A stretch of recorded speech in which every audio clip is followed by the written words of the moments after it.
میرے بارے میں قرآن میں جی کہاں لکھا ہے، اس کے لیے آپ کو بار بار کہا جا رہا ہے بھائی ایک نہیں، دو نہیں، تین نہیں، درجنوں مقامات، سینکڑوں مقامات پر میرا ذکر ہے، آدھے سے زیادہ قرآن میری تاریخ ہے، اس میں ساری ڈیٹیلز موجود ہیں، کھول کھول کے رکھ دیا گیا۔ اگر آپ لوگ کہتے ہو کہ میں باطل ہوں تو میرا رد کرو۔ یہ کیا ہے، زبان سے مجھے گالیاں دیتے ہیں، میرے خلاف الزامات لگاتے ہیں، ملامتیں کرتے ہیں، تہمتیں لگاتے ہیں، اور کہتے ہیں جی رد کر دیا۔ عجیب رد ہے۔ وہ کل کے اندر جو تم میرے خلاف باتیں کرتے تم الٹا خود پھنس جاتے ہو۔ یہ تو باطل کی نشانی ہے، یہ تو منافقوں کی نشانی ہے۔ مومن ایسا تھوڑی کرتا ہے۔ وہ مومن تو اللہ کا وجود ہے، اللہ کا اسم المومن، مومن تو اللہ کا وجود ہے۔ مومن کا تو ہر کام اللہ کا کام۔ اگر آپ کہتے ہو ہم مومن ہیں اور گالیاں دیتے ہو، بکواسات کرتے، اس کا مطلب ہے اللہ گالیاں دیتا ہے، اللہ بکواس کرتا ہے، اللہ اس طرح کی حرکتیں کرتا ہے۔ تو اپنے اعمال تو دیکھو۔ پھر تم کہتے ہو کہ ہمارا رسول محمد ہے، تو اللہ اس قرآن میں کیا کہہ رہا ہے؟ اللہ تو قرآن میں کہہ رہا ہے کہ رسول میں تمہارے لیے اسوۃ حسنہ ہے۔ تم کو کیا کرنا ہے؟ تم کو رسول میں، جو تمہارا رسول ہے، اس میں اسوۃ حسنہ اخذ کرنا ہے۔ اسوۃ حسنہ کا مطلب کیا ہے؟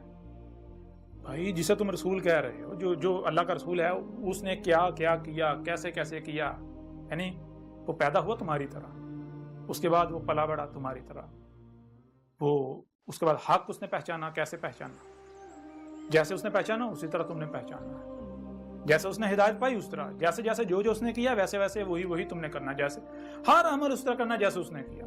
اگر کسی کے ساتھ بات ہوئی تو جیسے اس نے کی ویسے تم نے کرنا ہے۔ اگر آپ یہ کہتے ہو کہ محمد ہمارا رسول ہے اور پھر آپ کا کردار دیکھا جائے تو اس کا مطلب تو پھر یہ ہوا کہ اگر تم لوگ گالیاں دے رہے ہو تو تم تو کہہ رہے ہو محمد ہمارا رسول ہے، تو تمہارے لیے محمد بھی حسنہ، تو اس کا مطلب محمد نے بھی گالیاں دی تھیں، محمد بھی اس طرح گالیاں دیتا تھا کہ محمد نے بھی یہ سب کیا؟ نہیں، نہ تو محمد ایسا تھا، نہ محمد نے ایسا کیا۔ تم لوگ الٹا محمد کو پوری دنیا میں بدنام کر رہے ہو۔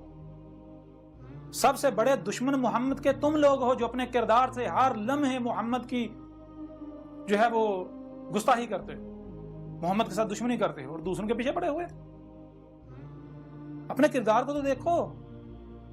ایک اس خاتون کو لے لیں، وہ خاتون جو ہے جس کے اوپر تم نے وبال کھڑا ہوا ہے جی اس کو قتل کرو قتل کرو، بڑے بڑے ملاٹے، بڑے بڑے ملا، مذہب کے ٹھیکیدار، وہ بھی نعرے لگا رہے ہیں قتل کرو قتل کرو، پھانسی دو پھانسی دو۔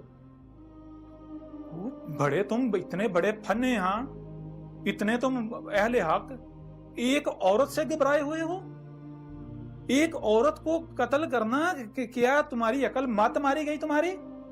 اتنے بڑے تم اہل حق، کہاں گئی تمہاری مردانگی؟ ایک عورت جو ہے اور عورت نے کیا کیا؟ اب جب جیسے تم کہہ رہے ہو کہ بھائی جو جس پر ہم نے اپنے واحدات کو پایا، جو نسل در نسل چلا ہے وہی حق ہے، ہم اس سے ہٹنے کو تیار نہیں ہیں، تو کیا عیسائیوں کا پھر اس بنیاد پر حق نہیں ہے؟ انہیں بھی حق حاصل ہے، جیسے تم کر رہے ہو وہ بھی اسی طرح کر رہے ہیں۔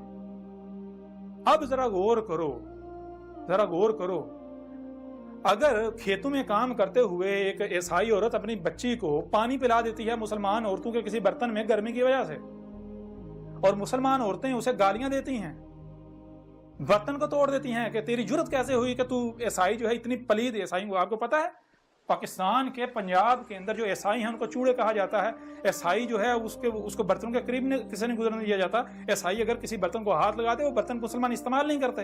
جائیں پنجاب کے اندر سے جا کے پوچھیں، جائیں پنجاب کے جتنا بھی جو ہے وہ دیہاتی ایریا وہاں سے جا کے سوال کریں، پوچھیں عیسائیوں کو تو محلے کے اندر نہیں رہنے دیا جاتا، عیسائیوں کو تو گاؤں سے باہر جو ہے وہ رہنے کی بھی اجازت نہیں دی جاتی، عیسائیوں کو تو چوڑے کہا جاتا ہے، اور عیسائیوں کو اپنے برتنوں کے قریب سے گزرنے نہیں دیا جاتا۔ اگر عیسائی کسی برتن کو ہاتھ لگا دے تو وہ برتن پھینک دیا جاتا ہے، اس کو برتن کو 100 بار دھوتے ہیں، اس کے اوپر کلمے پڑھ کے اسے پاک کرتے ہیں۔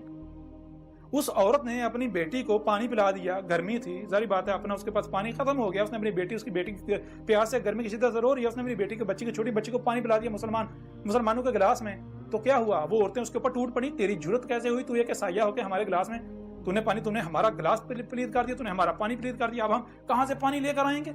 ہم تیرے لیے لے کر آئے تھے، اتنی گرمی میں ہم پانی لے کر آئے تھے، ہم تو یہاں فالسہ اکٹھا کرنے آئے تھے، ہم نے تو پانی لے کر سارا دن ہم نے اس پر گزارا کرنا، تو نے ہمارا پانی پلید کر دیا، تو نے ہمارا برتن پلید کر دیا، ہمارا ایک تو پانی ضائع کر دیا، پانی پلید کر دیا، دوسرا ہمارے برتن پلید کر دیے، تیسرا ہم گرمی سے یہاں مریں گے تیری وجہ سے، ہم اگر یہاں کام چھوڑ کر جاتے ہیں ہماری جو ہے وہ دہاڑی جو ہے وہ ضائع ہو جائے گی، تیری جرت کیسے ہوئی؟ اس کو گالیاں دی، اس کو یہاں تک تھپڑ مارے، اور اس کے بعد اس عورت نے کیا کہا؟ اس عورت نے صرف یہ کہا کہ کیا تمہارے نبی نے یہی تعلیم تمہیں دی ہے؟ یعنی کہ تم جو کچھ کر رہی ہو پھر یہی تو تمہارے نبی نے کیا ہے نا. تو سچی تھی وہ. اگر یہ کردار اگر تمہارا اگر خود کو مسلمان کہلوانے کو یہ کردار ہے, ان کا یہ کردار ہے, تو پھر یہ کردار کس نے سکھایا ہے؟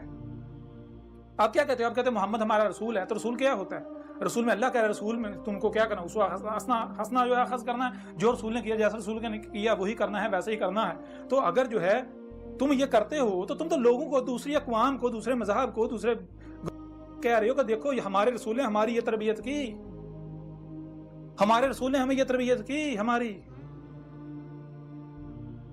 اب وہ یہ نہ کہتی تو یہ اب توہین رسالت ہو گئی. سب سے بڑے مجرم تم لوگ ہو, سب سے بڑے توہین تو تم کرتے ہو. سارے کے سارے ملا اکٹھے ہو جو تم لوگوں نے یہ جو توہین رسالت کی ہے نا, توہین رسالت کی سزا, گستاخ رسول کی سزا سر تن سے جدا, گستاخ رسول کی سزا صرف موت. جان لو آج تمہارے سامنے اللہ کا رسول بیٹھا ہوا ہے. تم نہ صرف ہر رسول کی جو ہے ہر زمانے میں تم لوگوں نے اور اسی طرح تمہارے آباء و اجداد نے تحقیر کی, تذلیل کی, گستاخیاں کی, مجرم بنے, بلکہ آج بھی تم یہی کر رہے ہو. آج تمہارے سامنے اللہ کا رسول بیٹھا ہوا ہے. آج تم نہیں مان رہے. کیا نوح کو مانا گیا تھا؟ اور نوح کی موجودگی میں بھی کوئی نہ نوح کو مانا, لیکن جب عذاب آیا سب مان گئے. خود کی موجودگی میں کوئی نہیں مانا, جب عذاب آیا سب مان گئے. صالح کی موجودگی میں کوئی نہیں مانا, جب عذاب آیا سب مان گئے. یعنی جب تک زبان سے دعوت دی جاتی نہیں کوئی نہیں مانا, نہیں ہم اپنے آباء و اجداد کے پیچھے چلیں گے, آباء و اجداد کے پیچھے چلیں گے, آباء و اجداد کے پیچھے چلیں گے, ہم اس سے نہیں ہٹیں گے, یہ اکیلا سچا. اور جب ڈنڈا چلا, ڈنڈا حرکت میں آیا, ہاتھ حرکت میں آیا, جب تک زبان کام کرتی ہے, زبان اپنا کام کرتی ہے, نہیں کوئی نہیں مانتا. بہت کام ہے جو تھوڑے ہیں جو مانتے ہیں, لیکن جب ڈنڈا حرکت میں آتا سارے مان جاتے ہیں. تو تم ڈنڈے سے سمجھنے والی قوم ہو. مانو گے تم, سارے مانو گے کہ مانے کو سب سے بڑے گستاخ رسول تم ہو. آج جو کچھ تم کر رہے ہو, تم نہ صرف محمد کے گستاخ ہو, تم ہر رسول کے گستاخ ہو. آج اللہ نے اپنا رسول بھیج دیا, تم اس کے گستاخ ہو, اور تمہاری سزا اللہ نے کیوں تجویز کرنی؟ تم نے خود تجویز کی ہوئی ہے. تم خود یہ سزا تجویز کر کے بیٹھے ہوئے ہو کہ گستاخ رسول کی سزا سر تن سے جدا, گستاخ رسول کی سزا موت ہے, صرف موت ہے. تو یہی سزا تمہیں دی جائے گی, پریشان کیوں ہوتے ہو؟